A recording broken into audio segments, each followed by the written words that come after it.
Di tengah hiruk-pikuk kota Bogor modern, berdiri sebuah kawasan hijau yang telah menjadi saksi perjalanan panjang sejarah Nusantara. Kebun Raya Bogor bukan sekedar taman botani, melainkan ruang yang menyimpan lapisan sejarah, legenda, ilmu pengetahuan, hingga jejak kebesaran kerajaan Sunda. Bagi sebagian masyarakat Sunda, kawasan Kebun Raya Bogor dipercaya memiliki sejarah yang jauh lebih tua dibandingkan masa kolonial Belanda. Dalam tradisi lisan yang berkembang di tanah Pasundan, kawasan ini diyakini merupakan bagian dari hutan Samida, sebuah hutan larangan atau kawasan suci yang dikaitkan dengan masa pemerintahan Prabu Siliwangi, Raja Besar Kerajaan Sunda yang berpusat di Pajajaran. Konon, hutan Samida merupakan kawasan yang dijaga dan dilindungi karena memiliki fungsi penting bagi kehidupan kerajaan. Hutan ini dipercaya menjadi tempat pelestarian berbagai jenis tumbuhan, satwa, sumber mata air, sekaligus kawasan yang memiliki nilai spiritual bagi masyarakat Sunda kuno.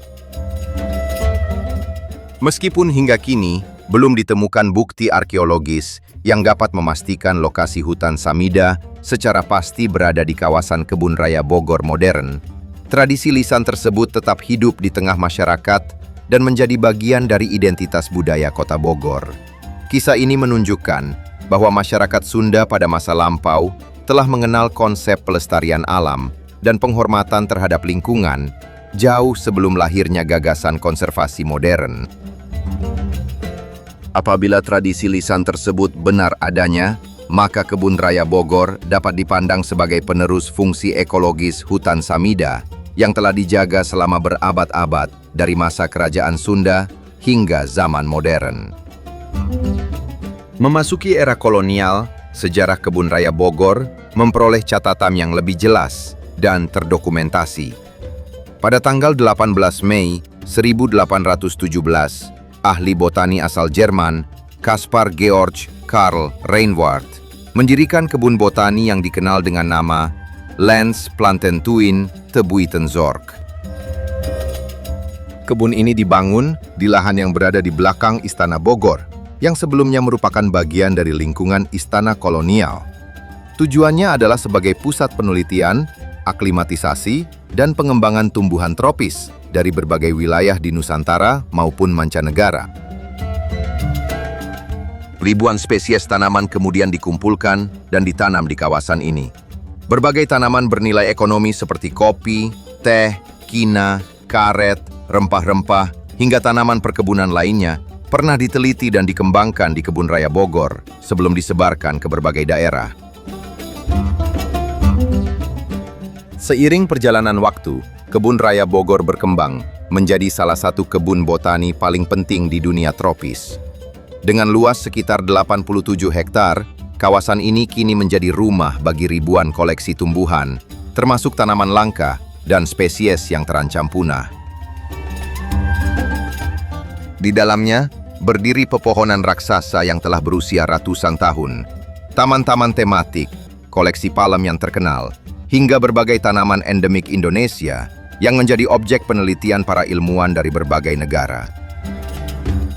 Kebun Raya Bogor juga menyimpan jejak sejarah kolonial melalui keberadaan monumen Lady Raffles yang dibangun untuk mengenang Olivia Mariamne Raffles, istri Thomas Stamford Raffles. Monumen ini menjadi simbol kisah romantis yang masih dikenang hingga kini. Tak jauh dari sana, terdapat pula makam kuno bergaya Eropa, jembatan-jembatan tua, serta area taman yang dirancang dengan konsep lanskap khas abad ke-19.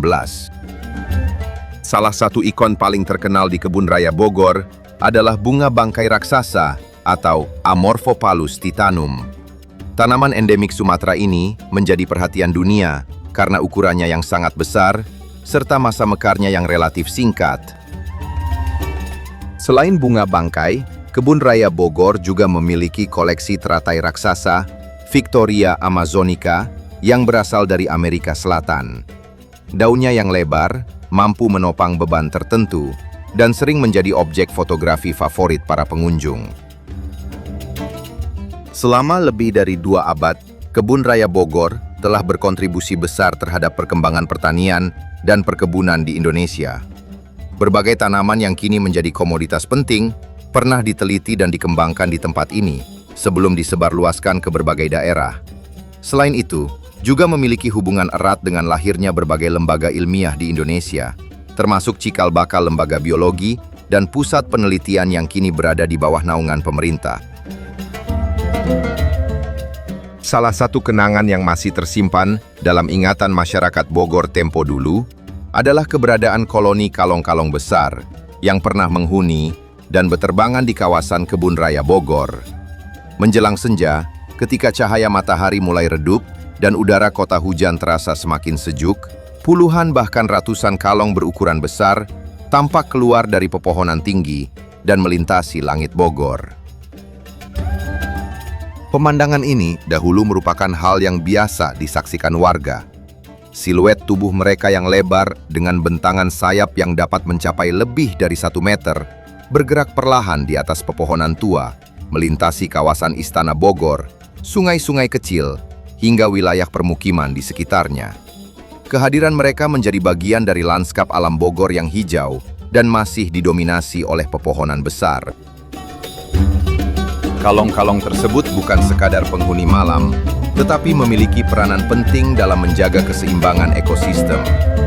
Sebagai pemakan buah dan nektar, mereka membantu proses penyerbukan serta penyebaran biji berbagai jenis tumbuhan. Tanpa disadari, keberadaan kalong turut mendukung regenerasi hutan dan menjaga keberlanjutan vegetasi di kawasan Bogor. Masyarakat Sunda sejak dahulu memandang keberadaan satwa liar seperti kalong sebagai pertanda bahwa lingkungan masih terjaga dengan baik.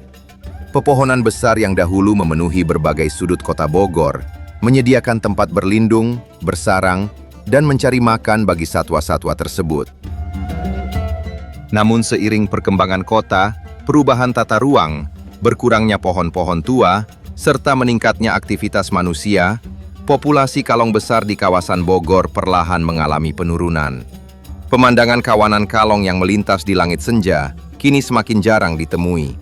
Bagi generasi yang tumbuh pada dekade 1970-an hingga 1990-an, keberadaan kalong-kalong besar itu menjadi bagian dari nostalgia masa lalu, ketika Bogor masih dikenal sebagai kota yang sangat hijau, teduh, dan kaya akan keanekaragaman hayati. Di tengah upaya pelestarian lingkungan yang terus dilakukan, keberadaan Kebun Raya Bogor masih menjadi salah satu kantong habitat penting bagi berbagai jenis satwa perkotaan. Burung-burung liar, tupai, serangga penyerbuk, hingga kelelawar pemakan buah masih dapat ditemukan, meskipun jumlahnya sudah tidak sebanyak dahulu. Kisah tentang kalong-kalong besar yang pernah menghiasi langit kota Bogor menjadi pengingat bahwa sebuah kota tidak hanya dibangun oleh jalan, bangunan, dan manusia, tetapi juga oleh makhluk hidup lain yang telah lama berbagi ruang kehidupan bersama kita. Menjaga pohon-pohon tua dan ruang hijau kota berarti menjaga agar jejak kehidupan tersebut tidak benar-benar hilang dari ingatan maupun dari alam Bogor itu sendiri.